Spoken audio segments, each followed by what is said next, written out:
Varicose veins కి సరైన చికిత్స కోసం సంప్రదించండి ఎవిస్ హాస్పిటల్. నమస్తే రమగారు. నమస్తే జయ. రమగారు, రథసప్తమి విశిష్టత మీకు పోయిన సంవత్సరం మన ఇద్దరం రథసప్తమి బాగా చేసుకున్నాం రమగారు. చేసుకున్నాం చక్కగా. చక్కగా మీ పొద్దున్నే మేడ పాయసం మీద చేసుకుని పాయసం చేసుకుని సూర్య భగవానికి అర్పించి ఒక దండం పెట్టుకున్నాం. అవును, ఎవరైనా చేయవలసిందే. అంతే. మా ఇంట్లో లేదు, మా వాళ్ళే, మాకు ఆనమాయితీ లేదు, ఇలాంటి కథలేం చెప్పద్దు మాకు. మేమేనా అందరు చేసుకోండి చక్కగా.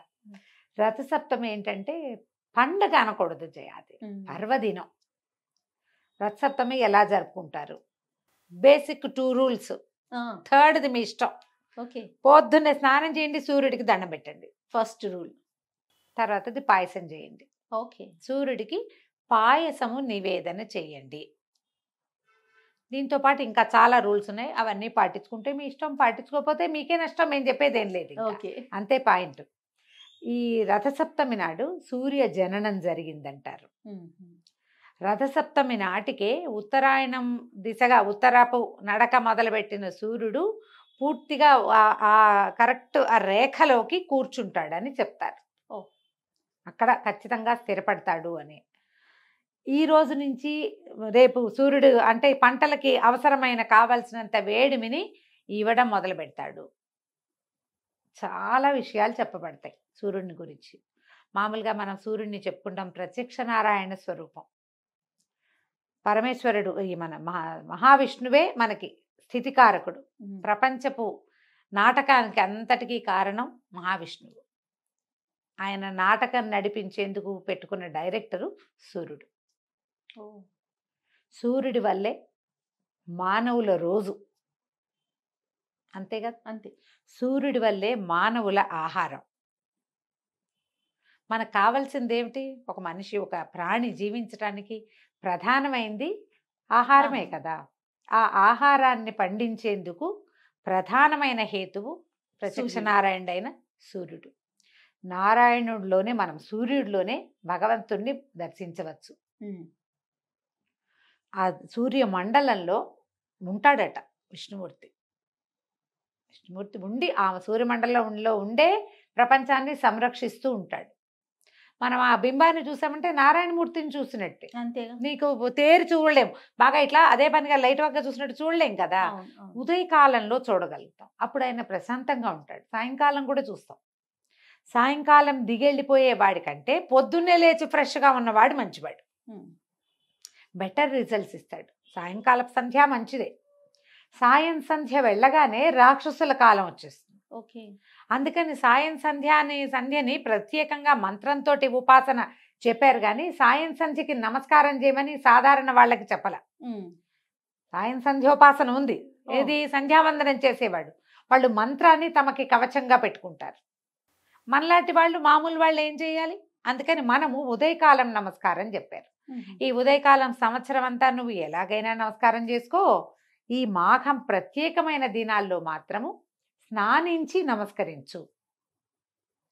అవకాశం ఉంటే కొంచెం నీరివ్వు, ఆయనకి అర్ఘ్యం ఇవ్వు. ఏ నదీ నదాల్లోనూ నిలబడి అర్ఘ్యం ఇవ్వగలిగావా మహత్తరంగా ఉంటుంది, నీ జన్మ ధన్యమైపోతుంది. చేయలేవు, మీ ఇంట్లో చెయ్యి. దానికి ఒక రాగి పాత్ర తీసుకో.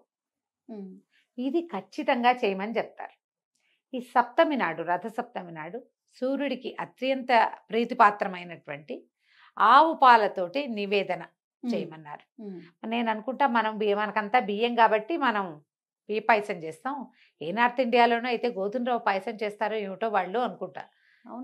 ఎవరు తగలలేదు నేను ఇది అడగడానికి, అడిగేందుకు కనపడలా, దొరకలేదు ఎవరు. చేస్తారంటారా ఈరోజు? ఏదో చేస్తారు సూర్యుడికి వాళ్ళు కూడా. ఏమిటి చేస్తారు, ఎప్పుడు చేస్తారో కనుక్కోవాలి. అది ఎవరికైనా తెలిస్తే చక్కగా తెలియజేయండి. దాని గురించి కూడా నెక్స్ట్ టైం మాట్లాడదాం మనం. డెఫినెట్గా. అయితే ఈ బియ్యాన్ని పాలతోటి ఉడికించి కొంచెం బెల్లంతో దాన్ని మధురంగా చేసి సూర్యుడికి నివేదన చేయటం. ఓకే. అయితే ఈ సౌరశక్తి ఈ కాలంలో పుట్టేటువంటి చిక్కుడు గింజల్లో విశేషంగా కనపడుతుందట. అందుకని చిక్కుడుకాయలతోటి రథము, చిక్కుడు గింజల్ని పాయసంలో వేయటము, చిక్కుడాకులు నెత్తి మీద పెట్టుకుని స్నానం చేయటము, చిక్కుడాకుల మీదే నివేదనను పెట్టి స్వామికి నైవేద్యం చేయటము, ఇంత విశేషాన్ని చెప్పారు. ఇప్పుడు ఈ చిక్కుడాకులు ఎక్కడ నుంచి పూర్వకాలం నుంచి ఉన్నాయా? అలాంటి ప్రశ్నలు చాలా వస్తాయి మనకి. మనకి ఈ విధానాలన్నీ ఎవరు అందించారు? ఋషులు మునులు మునులు. కదా. మన ప్రాంతంలో ఏ ఏ ప్రాంతాలలో ఎవరెవరు ఋషులు ఉన్నారో వారు ఆయా ప్రాంతాలలో ఇక్కడ వాళ్ళు ఈ విధానం చెయ్యాలి అని స్థిరపరిచారు మనవి. మన ఖచ్చితంగా. నాయనమ్మో ముత్తనాయనమ్మో గుర్తు కనిపెట్లా, వాళ్ళకు కూడా ఎవరో చెప్పారు ఇది. అవునవును. వాళ్ళకు కూడా ఎవరో చెప్పారు. అప్పటికి ఉన్నాయన్నమాట ఇవి. ఉండటం వల్లే. అవును. అంతే కదా. ఇప్పుడు ఈ ప్రాంతంలో ఇవి చేస్తాం, ఇంకో ప్రాంతంలో ఇంకోటి ఇంకోటి చేస్తారు. చేస్తారు.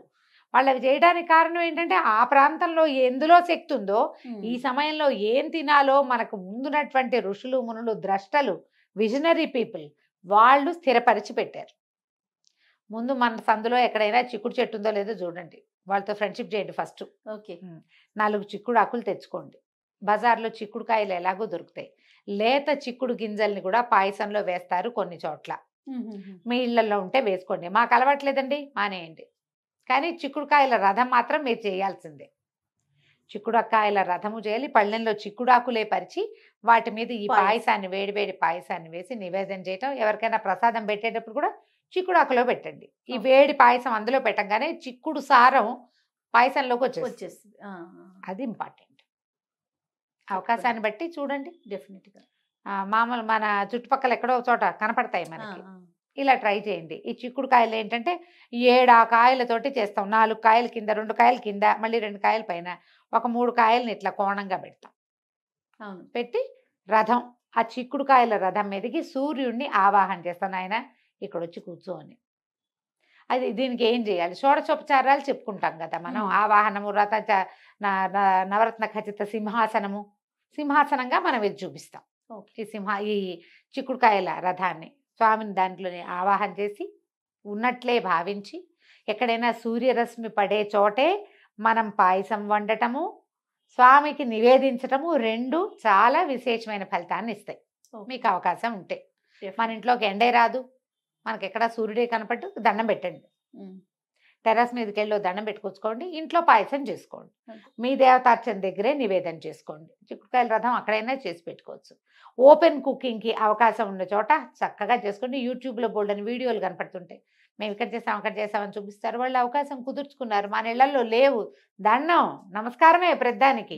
అలా చెయ్యాలి, మేము అలా చేయలేకపోతున్నాం, ఇట్లా చేసినాను తండ్రి, ఈ రకంగా అయినా మమ్మల్ని కరుణించు అంతే అని అపరాధ సహస్రాణి క్రియంతే అహర్నిశమ్మయ అని ఒక నమస్కారం చేసుకుని దాసోయమితి మామత్వ క్షమస్వ సూర్యనారాయణ, మమ్మల్ని క్షమించిన ఆయన, మేము నీ దాసులో, మాకు అవకాశం ఉన్నంత మటుకు చేసాం అంతే.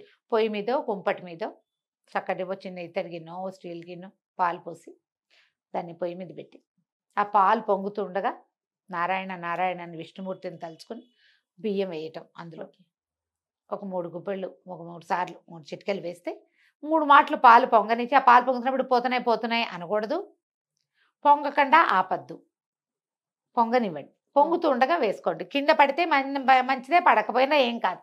పొంగు వచ్చినప్పుడు చేయాలంతే. ఆ పాలకి విశేషంగా పాయసం ఉడుకుతుంది. మొత్తం బియ్యం ఉడికిన తర్వాతే బెల్లం వేయండి, లేకపోతే ఉడకదు, బొండుగలుగా ఉండిపోతుంది. రథసప్తం పాయసం అంటారు, అంటే బాగా ఉడకంది అని అర్థం. అలా చేయకండి. మీరు బెల్లానికి తొందర పెడితే ఉడకదు. మరి కాసిన పాలు పెట్టుకోండి. బియ్యం ఎక్కువ వేయబోకండి. అంత గిన్నెడు పాలు పెడితే గుప్పెడే బియ్యం చక్కగా సరిపోతుంది. అది ఈ పాలు అన్నం బాగా ఉడికిన తర్వాత అప్పుడు బెల్లం వేసి కొంచెం నెయ్యి పోసి దాంట్లో స్వామికి నివేదన చేయటం. జీడిపప్పులు కిస్మిసులు వేయించి వేయరు. మన సూర్యనారాయణ మూర్తికి పళ్ళు లేవని జీడిపప్పు వేయకూడదని కొన్ని చోట్ల చెప్తారు. నాకు అది తెలియదు. కానీ ఇక వేరే వంటకం లేదు. ఇక్కడ ఏం వండామో దాన్నే నివేదన చెయ్యాలి. మళ్ళీ మనం జీడిపప్పులు వేయించాలంటే దింపి కింద పెట్టి మళ్ళీ ఇంకో గిన్నెలో వేయించి చేయాలా? అందుకని అవి లేవనుకుంటాం. మేమేం చెయ్యం. వేరే కాపం ఏం లేదు. నేను నివేదన చేసేటప్పుడే నెయ్యి వడ్డించి నివేదన చేస్తాను. దాంతోపాటు అరటిపళ్ళు, కొబ్బరికాయ, వడపప్పు, పానకం మీ శక్తి అనుసారం ఏదైనా చేసుకోవచ్చు. విశేషించి పాయసమే నివేదన. సూర్య స్తోత్రాలు మనకు కనిపిస్తాయి. సూర్యమండల స్తోత్రం కనబడుతుంది. ద్వాదశాదిత్య స్తోత్రం కనపడుతుంది. బోలెడన్ని స్తోత్రాలు ఉన్నాయి. సూర్య స్తోత్రాలు. ఆదిత్య హృదయం అత్యంత విశేషమైనది. ఆదిత్య హృదయం చదువుకోండి. ఈ నెల రోజులు మాఘమాసంలో మనము ఆదిత్య హృదయం చదువుకుంటే ఆరోగ్యం సిద్ధిస్తుంది, ఆరోగ్యానికి మంచిది. కార్యజయం, కదా ఆయన. కార్యజయం, సూర్యుడు ఆరోగ్య ప్రదాత, కార్యజయం కూడా మనకి పనులు అవుతాయి. మరి రాముల వారి యుద్ధానికి వెళ్ళేటప్పుడే కదా ఆదిత్య హృదయం చెప్పబడింది. రామాయణాంతర్గతంగా ఉన్నదే ఆదిత్య హృదయం. విష్ణు సహస్రనామం మహాభారతంలో ఉంది, అది అక్కడ ఉంది. ఆదిత్య హృదయం ఇక్కడ ఋషిప్రోక్తం కాబట్టి తప్పకుండా చదువుకోండి. నెల రోజులు ఆదిత్య హృదయం చదువుకుంటే మంచిది. ఈ రోజైనా చదువుకోండి. అయితే దీనికి మా బేసిక్ నియమం ఏంటంటే నూనె వాడకం చేయకూడదు. దీని రోజున రథసప్తమి రోజున వేరే ఇతరత్ర ఆహార పదార్థాలు తీసుకోకండి, సాత్విక ఆహారం తీసుకోండి. సాయంకాలం ఏదైనా పలహారం తీసుకుంటే మంచిది.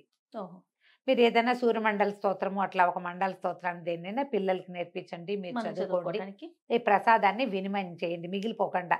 మిగిల్చి వెనక్కి ఉంచదు, ఎవరో ఒకరి చేతిలో పెట్టండి, ప్రసాదం ఖర్చు పెట్టండి తప్పకుండా. ఇలా మనం ఈ మన రథసప్తమిని ముందుకు తీసుకెళ్ళచ్చు. మన అవకాశాన్ని బట్టి అంతే, ఎంత కుదిరితే అంతైనా చేసుకోండి. ఈ సప్తమి నాడు సూర్యార్చన చాలా విశేషమైన ఫలితాన్ని ఇస్తుంది. నమస్తే. నమస్తే.